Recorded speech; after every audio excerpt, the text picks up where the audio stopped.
Hello বন্ধুরা, কেমন আছো তোমরা সবাই? আশা করি তোমরা সবাই ভালো আছো। ভগবানের কৃপায় যে যেখানে আছো ভালো থেকো, সুস্থ থেকো, এই কামনাই করি। মামনের মনের কথাতে তোমাদের সকলকে সুস্বাগতম। আমিও খুব ভালো আছি। আবার আরেকটি নতুন কন্ট্রোভার্সিয়াল ভিডিও নিয়ে তোমাদের সামনে চলে এসেছি। আমরা মেয়ে, আমাদের ছোটবেলা থেকেই মনের মধ্যে স্বপ্ন থাকে যে আমরা বড় হয়ে বিয়ে থা হবে আমাদের, এবং তারপরে কি হবে, আমাদের সন্তানাদি হবে এবং তাদেরকে আমরা মানুষ করব।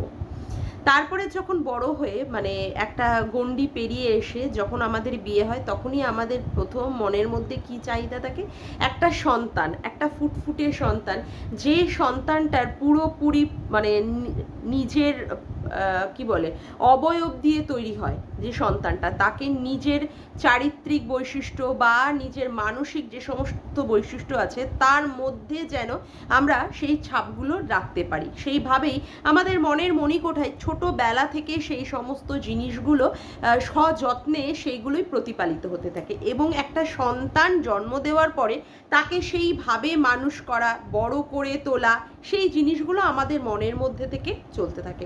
এটাই সাধারণত একটি মেয়ের বা একটি বিবাহিত নারীর এটাই ফার্স্ট এবং প্রথম এবং প্রধান কর্তব্য হয় তার সন্তানটাকে নিয়ে। আজকে সমাজ যেটা পড়েছে সেখানে ম্যাক্সিমাম ক্ষেত্রেই দেখা যাচ্ছে মেয়েরা নিজেদেরকে স্ট্যাবলিশ করছে, অর্থাৎ নিজেরা পড়াশুনো শেখা থেকে শুরু করে, নিজেদের কেরিয়ার থেকে শুরু করে, বাবা মাকে টেক কেয়ার করা থেকে শুরু করে, শ্বশুর শাশুড়ি এবং পারিপার্শ্বিক সবাইকে দেখাশোনা করা থেকে শুরু করে সব কিছু করতে গিয়ে, এই সমস্ত কাজগুলো করতে গিয়ে কোথাও মেয়েদের একটা বয়স দেরি করে বিয়ে হওয়ার প্রবণতা বা দেরি করে জিনিসটা হচ্ছে, এবং এই সমস্ত হতে গিয়ে পুরো সাইকেলটা, যে সন্তান জন্ম দেওয়ার ক্ষেত্রে যে সাইকেলটা পুরোপুরি চেঞ্জ হয়ে গেছে।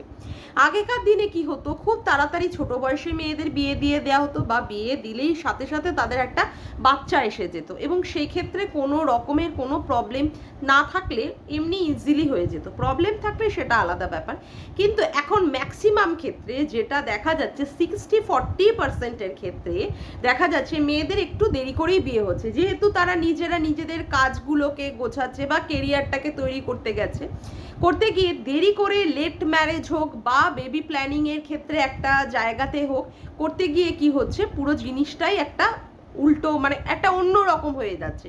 সেখানে সন্তান যে জন্ম হওয়ার ক্ষেত্রে এবং ব্যাপারটাই অন্য রকম, সন্তান হতে গিয়ে এখন সব দিক দিয়ে সমস্যা, বিশেষ করে যারা কাপেল তাদের ক্ষেত্রে। আমি এমনও দেখেছি যে 22 বছরের একটি মেয়ের বিয়ে হয়েছে, তার সন্তান 2 বছর ধরে ট্রাই করছে, এখনো পর্যন্ত তার সন্তান হয়নি। আমার কথা তো পরেই থাক, আমারও একটু লেটেই বিয়ে হয়েছে, এবং সন্তানের ক্ষেত্রে প্ল্যানিং এর ক্ষেত্রেও আমিও একটু দেরি করেছিলাম। যাই হোক, তার ফলে এখন সেই জিনিসটা আমিও ভুগছি। ব্যাপারটা সেটা না। আমি কেন আজকে এই ধরনের কথাগুলো বলছি এই কারণের জন্য, প্রত্যেকটা দম্পতির ক্ষেত্রেই একটা সন্তান কি হয়, তাদের একটা বন্ডিং, তাদের একটা ভালোবাসা, তাদের আর স্বামী স্ত্রীর বন্ডিং এর থেকে হচ্ছে নিজের মনের একটা ভালোবাসা, নিজের মনের একটা চাহিদা হোক বা অমুক হোক, সেই সন্তানটার মধ্যে সেই ছাপটাকে ফেলা, এবং সে যখন বড় হয়ে উঠছে তার মধ্যে নিজের আগের কাটানো সেই সমস্ত জিনিসগুলো দেখা, বা তাকে মনের মতো করে মানুষ করা, তাই না, এইগুলো থাকে। আজকে আমি এই ওয়াইটিতে এসে দেখছি সন্তানকে ফেলে গিয়ে সেইখানে গিয়ে মায়ের সন্তানের প্রতি কোনো চিন্তা ভাবনা নেই। আজকে সন্তানটা যখন একদম ছোট ছিল, যখন সে তার মায়ের ব্রেস্ট ফিডিং করতো, সেই সময় মা বাচ্চাটার ব্রেস্ট ফিডিং এর কথাও ভুলে গিয়ে মা কি করলো, পরকীয়াতে আবদ্ধ হয়ে গেল, পরকীয়াতে নিজেকে আবিষ্ট করে ফেললো। সেখানে বাচ্চাটা যে তার যে ব্রেস্ট ফিডিং ছাড়া, বাচ্চাটা যে তার ব্রেস্ট ফিডিং ছাড়া ঘুমানো বলুন, খাওয়া বলুন করতে পারবে না, বাচ্চাটা যে তার হাতটা না পেলে সে হেঁটে হেঁটে উঠতে পারবে না, বাচ্চাটাকে যে লেখাপড়া শেখানো, যে ভালোভাবে গড়ে তোলা, সেটা তার মা না থাকলে বাচ্চাটা যে সেখানে অসুবিধা বোধ করবে, এইগুলো কিন্তু সেই মা কখনোই ভাবেনি। আজকে যদি মা সেখানে ভাবতো, তাহলে 10 মাস 11 মাস হতে গেল, মা কিন্তু কখনোই বাচ্চাটার কথা না বলে এইভাবে সুন্দরভাবে থাকতে পারতো না। মা বাড়ির সমস্ত কিছুই দেখাচ্ছে, তার বাপের বাড়ির জিনিসের সমস্ত কিছুই দেখায়, তার মা এই করছে, বাবা এই করছে, দাদা এই করছে, সব কিছুই ঠিক আছে, কিন্তু কোথাও তো সে একটা মা, সে সন্তানের জননী, সে সন্তান জন্ম দিয়েছে, সেই সন্তানটা আছে তার কি অবস্থায় আছে, তার প্রতি যে তার একটা মায়া মমতা ভালোবাসা, সেই জিনিসটা কিন্তু আমরা দেখিনি। হ্যাঁ, কবে দেখলাম তাকে? যখন কিনা সন্দীপ তাকে স্ট্রাইক দিল, তার স্ট্রাইকের জ্বালায় তখন তাকে কি করতে হলো, তাকে সন্তানটাকে তার কাছে নিয়ে আসার একটা প্রবণতা দেখা গেল। এর আগে অবধি কিন্তু আমরা সেই সন্তানটাকে নিয়ে আসার তার মধ্যে যে প্রবণতা বা তার মধ্যে যে একটা এগারনেস, যে তার ভেতরে যে একটা জ্বালা, সে ধরনের কিন্তু আমরা তার মধ্যে কোনো রকমের বহিঃপ্রকাশ পাইনি, কোনো রকমেরই বহিঃপ্রকাশ পাইনি। সে সুন্দরভাবে ভ্যালেন্টাইন্স ডে পালন করতে যাচ্ছে তার বয়ফ্রেন্ডের সাথে, তারপরে বিয়ে বাড়িতে যাচ্ছে, তার বাবা সুন্দরভাবে সাজিয়ে নিয়ে গুজিয়ে নিয়ে তাকে কি বলে ওই স্টেশনে গিয়ে ছেড়ে দিয়ে আসছে। মা আবার চুলের মধ্যে ফুল গুজে দিচ্ছে, মা আবার বেনুনি করে দিচ্ছে, যাতে করে মেয়ে পরকীয়ার পার্টনারের সাথে কেউ যেন কমফোর্ট ফিল করে সেই পরকীয়াটা করার সময়। এত সুন্দরভাবে সাজিয়ে গুজিয়ে দিচ্ছে যাতে করে মেয়ে বিশেষ করে অ্যাট্রাকটিভ হয়ে ওঠে সেই পুরুষটির কাছে, যে পুরুষটির কাছে তার মা পাঠিয়ে দিচ্ছে। আচ্ছা, তখনও পর্যন্ত কিন্তু আমরা এই বাচ্চাটার কথা কিন্তু পাইনি। কখন পেলাম? স্ট্রাইকের পরে। তখন থেকে কি হলো, বাচ্চাটাকে তার কাছে চাহিদা যুক্ত হলো, তখন থেকে তার বলার কথাগুলো, ধরন ধারণগুলো পুরোটাই চেঞ্জ হয়ে গেল। এতদিন ধরে সন্দীপের সঙ্গে যে সে লিগালি যুক্ত হয়ে রয়েছে, হ্যাঁ, তখনও সে এই সম্পর্ক থেকে নিষ্কৃতি চায়, মুক্তি চায়, সে ডিভোর্সটা পেলে শান্তি পায়, সেইগুলো কিন্তু তখনও আগেও পর্যন্ত ছিল। কিন্তু যেই তাকে স্ট্রাইকটা দেওয়া হলো, তারপর থেকে তার মনে হলো না, সন্দীপকে ডিভোর্স দেওয়া চলবে না, সন্দীপের সাথে সে ডিভোর্স মানে সন্দীপের থেকে সে ডিভোর্স চায় না, এবং ফোকলার সাথেও সে সম্পর্ক চায় না। সে চায় কি, সে একমাত্র কৃষাণু মিত্রকে চায়। তখন আমরা দেখলাম তার কৃষাণু মিত্রকে নেওয়ার যে একটা মনের মধ্যে চালা। যাই হোক, তারপরে দেখা গেছে সে বিভিন্ন কাজকর্ম করেছে, সেখানে শুধুমাত্র তার বাচ্চা তার কাছে আসবে। কিন্তু বাচ্চাটা যে তার কেমন আছে, বাচ্চাটা যে তার ভালো আছে কি খারাপ আছে, কি বাচ্চাটা শরীর খারাপ হচ্ছে, বাচ্চাটা পড়াশুনোর দিকে কি হচ্ছে, বাচ্চাটা স্কুলে ভর্তি হয়েছে, এই সময় তাকে কি কি পড়ানো দরকার, কি কি শেখানো দরকার, এইগুলো কিন্তু মায়ের মধ্যে কোনো রকমের প্রবণতা দেখিনি। শুধুমাত্র বাবার সাথে হিংসার জন্য, বাবার প্রতি প্রতিহিংসা পরায়ণ, বাবাকে টাইট দেওয়ার জন্য, যে মানে চুল্লু খেয়ে উল্লু হয়ে তার পায়ে পড়বে বলে, তখনই কিন্তু তার বাচ্চা নেওয়ার একটা চাহিদা বা একটা মানে প্রবণতা তার মধ্যে ভীষণ পরিমাণে জেগে উঠল। তারপরে কি দেখা গেল, সবাই যখন বাচ্চা বাচ্চা বাচ্চা, তখন সবাইকে প্রথম দিকে তাকে বলতে হয়েছিল যে কোর্টের ব্যাপার আছে, সে কিন্তু বলতে পারে না। আমি জানি না কোন কোর্ট বা কোন আইন আছে যেখানে মাকে বাচ্চার সম্পর্কে কথা বলতে বারণ করে দিয়েছে।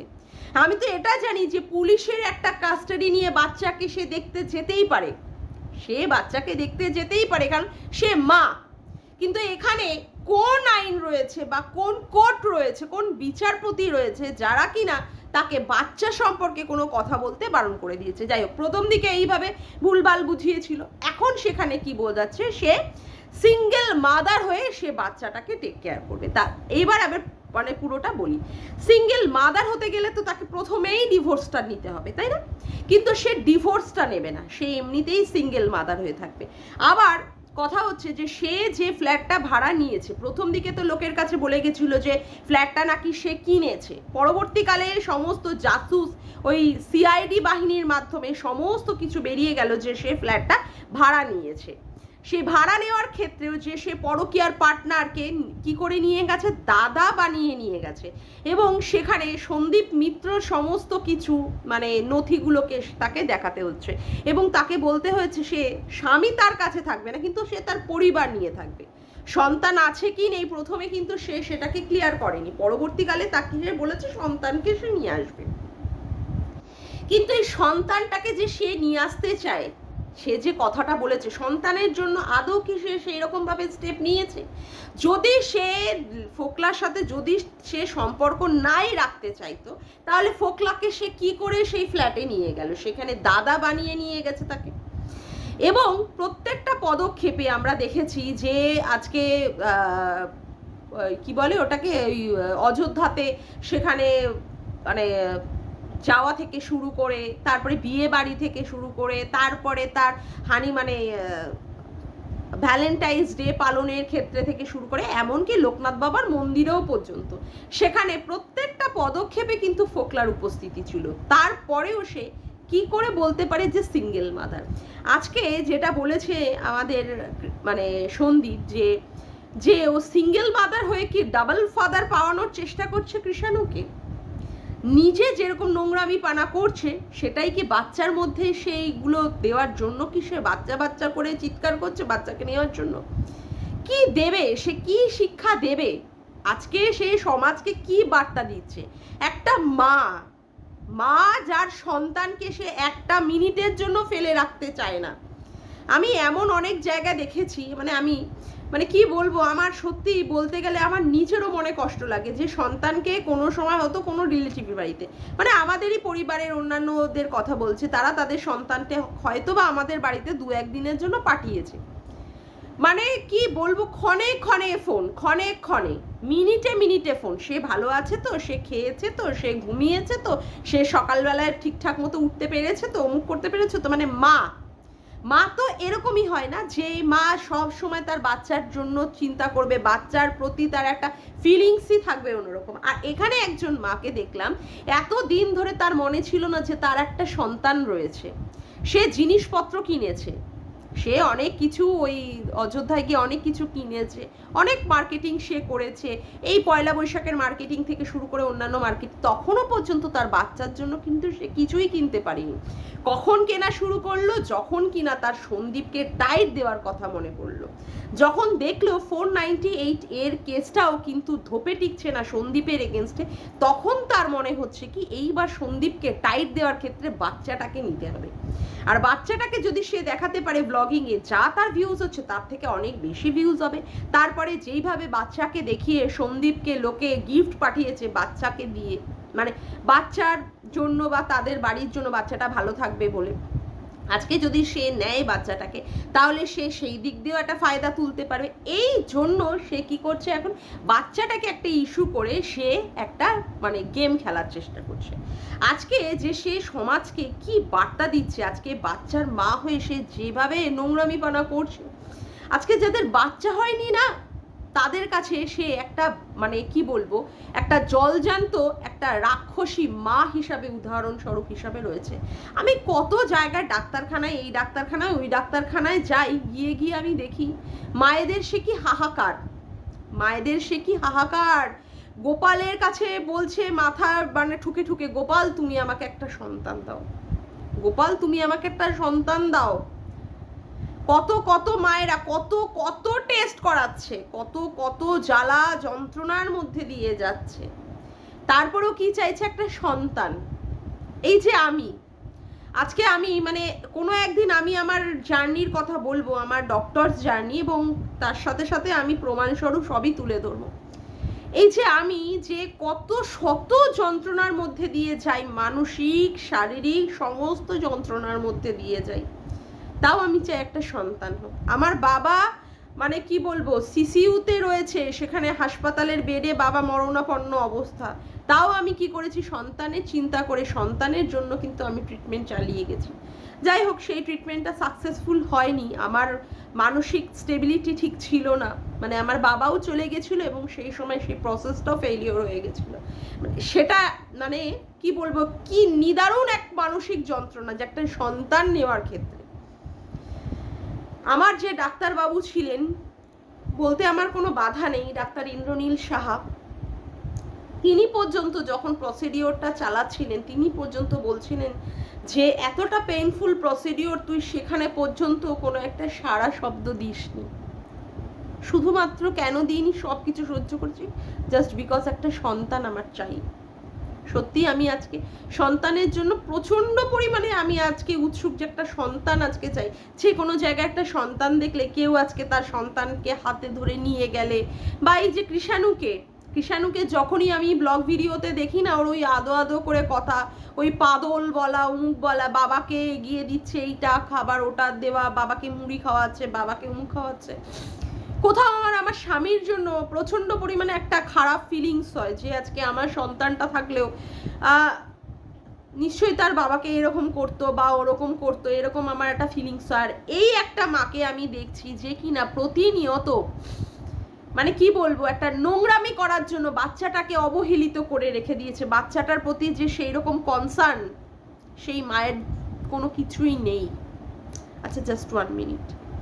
আজকে এই ব্যভিচারিণী এই মাকে সাপোর্ট করছে কারা কারা? তার মা, বাবা, ঠাম্মি, দাদা, এমনকি ওই ফ্ল্যাটের যিনি মালিক রয়েছেন, মালিক এবং মালিকের ওয়াইফ, বলতে বাধ্য হচ্ছি, এত অসভ্য একটা ফ্যামিলি, শিক্ষিত বলছে সেই মালিক, মানে যিনি রয়েছেন ফ্ল্যাট মালিক, তিনি নাকি এবার কোনো টিচার হয়ে তার মানে কথাবার্তা এবং তার ওয়াইফের কথাবার্তা এত জঘন্য। মানে কালকে চৈতালিদির আমি এই ভিডিও দেখলাম, সেই ভিডিওতে কিভাবে চৈতালিদিকে কিভাবে থ্রেট দিচ্ছে, হুমকি দিচ্ছে। এদের কিন্তু আগেই জানিয়ে দিয়েছিল যে এই মহিলা হচ্ছে এরকম পরকীয়া বা নোংরামি করছে এবং স্বামী সন্তান ফেলে রেখে এসে অবৈধভাবে আজকে এইরকম একটা লোকের সাথে, ফোকলার সাথে দিনের পর দিন সে অবাধে মেলামেশা করছে, অবাধে ঘুরে বেড়াচ্ছে। তারপরেও তারা তাকে ফ্ল্যাট ভাড়া দিয়েছে এবং তারপরেও যারা এর এগেনস্টে প্রতিবাদ করছে তাদেরকেই নোংরা থেকে নোংরাভাবে আক্রমণ করছে এবং সেই সমস্ত কল রেকর্ডিংগুলো আবার কি করে রাখছে, রেকর্ড করে রাখছে, কলগুলোকে, ভয়েসগুলোকে রেকর্ড করে রাখছে। মানে তারপরেও কন্ট্রোভার্সি ক্রিয়েটারদের ধমক দিচ্ছে, ভয় দেখাচ্ছে। মানে আমি অবাক। মানে দুনিয়ায় হচ্ছে নোংরার যুগ, নোংরা যেখানে করতে পারবে সেইখানেই লোকে তাকে সাপোর্ট করবে, সেইখানে লোকে ভিউজ দিচ্ছে। আজকে সন্দীপ কিভাবে আজকে একটা মানে ভিলেজের একটা কাজকর্ম দেখাচ্ছে, সমস্ত কিছু, কোনো কন্ট্রোভার্সি সে দিচ্ছে না, যে কন্ট্রোভার্সি থেকে সে আলাদাভাবে থাকতে চায়। অথচ এই মেয়ে দিনের মধ্যে কোনো কাজই দেখাতে পারে না, 10-11 মিনিটের একটা ব্লগ, সেখানে বিড়াল নাচানাচি করছে, বিড়ালের ছানা দেখাচ্ছে, লুডো খেলা দেখাচ্ছে, এই খাবার রান্না হচ্ছে এইটুকু দেখাচ্ছে, দেখিয়ে গিয়ে বাচ্চারা বাইরে রাস্তায় খেলাধুলা করছে, নিজেরা বসে বসে নাচন কোদন করছে, এই সমস্ত দেখিয়ে ব্লগ শেষ, ভিডিও শেষ, আর প্রত্যেকটা মুহূর্তে কন্ট্রোভার্সি চলে দিচ্ছে। এই আর কথা হচ্ছে এই নোংরামিগুলো দেখার জন্যই মানুষ কি করছে, খুঁজতে যাচ্ছে কোথায় ফোকলা আছে, কোথাও যদি একটু ফোকলার উপস্থিতি দেখা যায়, এই সমস্ত নোংরামিগুলো মানুষ দেখতে যাচ্ছে। আর প্রত্যেকটা সময় এই যে নোংরা যে মানে কন্ট্রোভার্সি এই মহিলা করে যাচ্ছে, সেই নোংরামিগুলোকে মানুষ দেখতে যাচ্ছে। মানে আজকাল সত্যি আমি এটাই দেখি, যারা খিস্তি দিয়ে ভিডিও বানাচ্ছে, যারা নোংরা থেকে নোংরাভাবে ভিডিও বানাচ্ছে, তাদের ভিউজ কি, ওরে বাপরে বাপ, 21,000, 22,000, 25,000 যে খিস্তি দিয়ে দিয়ে ভিডিও বানায়। অথচ যারা লজিক দিয়ে সুন্দরভাবে গুছিয়ে যুক্তিসঙ্গতভাবে ভিডিও বানায় তাদের সেখানে ভিউজ নেই। মানে আমি অবাক কাণ্ড। মানে নোংরামিটাই মানুষ এখন পছন্দ করে, নোংরামিটাই পছন্দ করে, বলতে বাধ্য হচ্ছি। আর আজকে এই মেয়ে মানে কি বলবো, পরকীয়াটাকে এমনভাবে করবে বলে সে একটা বাচ্চাকে ছেড়ে রেখে এসেছে 10 মাস ধরে। তার মানে বাচ্চাটার প্রতি যে মায়া মমতা স্নেহ সেটা তার মধ্যে কাজই করেনি। আজকে যদি সত্যিই সে বাচ্চাটার প্রতি এত যদি কনসার্ন হতো না, তাহলে সে এইভাবে ঘোড়া মানে ওই ফোকলার সাথে অযোধ্যাতে গিয়ে ঘোড়া, বা এইভাবে রিলস বানানো, বা এইভাবে বসে বসে নাচন কোদন করা, এইগুলো বা কন্ট্রোভার্সি ছুড়ে দেওয়া, এগুলো সে পারতো না। তার মানসিক স্টেবিলিটি ঠিক থাকতো না, কিন্তু আজকে এই মেয়ে কি করছে, নোংরামি পানা করে যাচ্ছে আর বাচ্চাটাকে একটা ট্রাম্প কার্ড হিসাবে খেলছে। আদৌ বাচ্চাটার কিন্তু মানে টেক কেয়ার করবে না, আদৌ যদিও বা নিয়ে আসে জানি না, এই প্রতিহিংসা পরায়ণ হয়ে যদি নিয়ে আসে তাও কিন্তু টেক কেয়ার করবে। কি শেখাবে বাচ্চাটাকে, কি দেখাবে বাচ্চাটাকে? ফ্ল্যাট নিয়েছে বাচ্চার জন্য, না নিজেরা বিছানায় শোবে বলে সেই জন্য একটা লিগালি ভাবে শুতে পারবে? বলতে আমি বাধ্য হচ্ছি, ফোকলার সাথে শোবে বলে সেই জন্য আজকে ফ্ল্যাটটা সে ভাড়া নিয়েছে। অবাধেই তো সবকিছু চলছে, শুধু শোয়াটার হয়তো মানে ঘোড়া রসে সেখানে লোকে সব জানতে পেরে গেছে বলে সেই জন্য সেই জায়গাটা একটা বন্ধ হয়ে যাচ্ছে। আর বৌদি রয়েছে বাড়িতে, সেখানে আমার তো মনে হয় ফোকলার সেখানেও অবাধে যাতায়াত রয়েছে। যাই হোক, তাও একটা পাকাপাকিভাবে নিজের একটা ফ্ল্যাট হোক বা নিজে ভাড়া ফ্ল্যাট, সেখানে তো আর কেউ কিছু বলতে পারবে না, এই ভেবেই সে কি করেছে সেইখানটায়। আর এখন দেখাচ্ছে লোককে যে আমি করব কি গৃহপ্রবেশ করবো। আরে গৃহপ্রবেশের আগেই তো তুই সেখানে বিরিয়ানি খেয়েছিস, সেখানে বসে বিরিয়ানি খেয়েছিস, ফ্রি, তারপরে মাটন চপ খেয়েছিস, সমস্ত কিছু তুই দেখিয়েছিস। তা সেখানে আর গৃহপ্রবেশ করে মানেটা কি হলো? গৃহপ্রবেশ মানে যে বাড়িতে তুই ঢুকবি তার আগে তুই এই সমস্ত খাওয়া দাওয়া করা যায় না। ও তোর কাছে আবার পয়েন্ট হচ্ছে চুলা জ্বালানো, কিন্তু তুই তো সেই বাড়িতে খেয়েই নিয়েছিস। আবার লোককে বলছিস তোমরা সবাই এসো আমার এসে দেখে যে ও ফোকলা আছে কিনা। লোকে কি রাত্রের বেলায় তোর বাড়িতে গিয়ে পাহারা দেবে নাকি যে তুই ফোকলাকে মাঝরাতে ঢোকাচ্ছিস কি ঢোকাচ্ছিস না? তোর বাড়ির মালিক মানে এত কিছু জানার পরে তোকে তো দিয়েই দিয়েছে, তোকে চাবি দিয়ে দিয়েছে, তোকে ভাড়া দিয়ে দিয়েছে। তা তুই তা ফোকলাকে ঢোকাবি না, আরো ফ্ল্যাটে একা থাকবি, মানে দেখাবি লোককে ঠাম্মিকে নিয়ে, যেখানে ঠাম্মিকে পাশে বসিয়ে, ঠাম্মির পাশে বসিয়ে তুই ফোকলার সাথে বসে সারা দুনিয়া হিল্লি দিল্লি ঘুরে আসলি, নোংরামি পানা করে আসলি, সেখানে দেখাবি ঠাম্মিকে নিয়ে যে ফ্ল্যাটে রয়েছি। আর রাতের বেলা বসে মাঝরাত্রে ঢোকাবি না তার কোনো গ্যারান্টি আছে? তো ঠাম্মিও তো তোকে সাপোর্ট করে জাস্ট বিকজ তোর টাকার জন্য। টাকা দিবি, সবাই সবকিছু মুখ বন্ধ করে নেবে। তারপরেও তুই বলতে বসেছিস তুই সিঙ্গেল মাদার, অথচ তুই কি করবি বলছিস সন্দীপকে ডিভোর্স দিবি না। সন্দীপ কি তোর কাছে আদৌ ডিভোর্সটা চেয়েছিল? তোর আগে থেকেই জ্বালা ছিল। তুই যখন বেরোবি, যেদিন ওই অশান্তি হয়েছিল, সালিশি সভা ডাকা হয়েছিল, তুই তো তখনই ডিক্লেয়ার করেছিস সন্দীপকে যে আমি তোর সাথে থাকবো না, তুই ডিভোর্স দে। তো ডিভোর্স কথাটা তো তখন থেকেই স্টার্ট হয়েছিল। তুই তো তোর নিজের ব্লগ ভিডিওতেও বলেছিস যে আমি মুক্তি চাই, আমি এখান থেকে আমি ডিভোর্সটা পেতে চাই। এখন তোর মনে হচ্ছে যে তুই ডিভোর্স দিবি না, তাই না? তোর কাছে কি ডিভোর্স চেয়েছে? মানে মানুষ নোংরায় নামলে কোথা থেকে কোথায় নেমে যায়।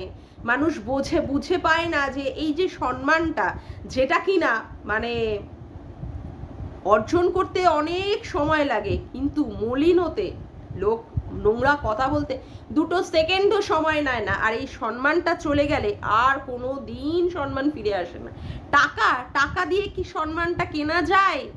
টাকা দিয়ে কি সম্মানটা কেনা যায়? মোটেই সম্মান কেনা যায় না। আর সম্মানটা একবার চলে গেলে সেই জায়গা কোনো দিন কোনো কিছু দিয়েই পূরণ হয় না, কোনো দিন কোনো কিছু দিয়েই পূরণ হয় না। আজকে তুই এইভাবে ভাবছিস যে তুই টাকা ইনকাম করছিস, লোকে তোকে সাপোর্ট করছে। যেদিন তোর টাকা থাকবে না, আজকে তোর ভিউজ হচ্ছে, 2 দিন পরে যে ভিউজ থাকবে এরকম তো গ্যারান্টি নেই, কারোরই গ্যারান্টি নেই। আজকে আমরা কন্ট্রোভার্সি করছি, সেখানে আমাদেরও গ্যারান্টি নেই এবং যারা ব্লগ করছে তাদেরও কোনো গ্যারান্টি নেই। কিন্তু আজকে যে তোর সম্মানটা চলে গেল, আজকে যে তোর সম্মানটা চলে যাচ্ছে, তোর এই সমস্ত নোংরামি, এই সম্মানটাকে তুই পাবি?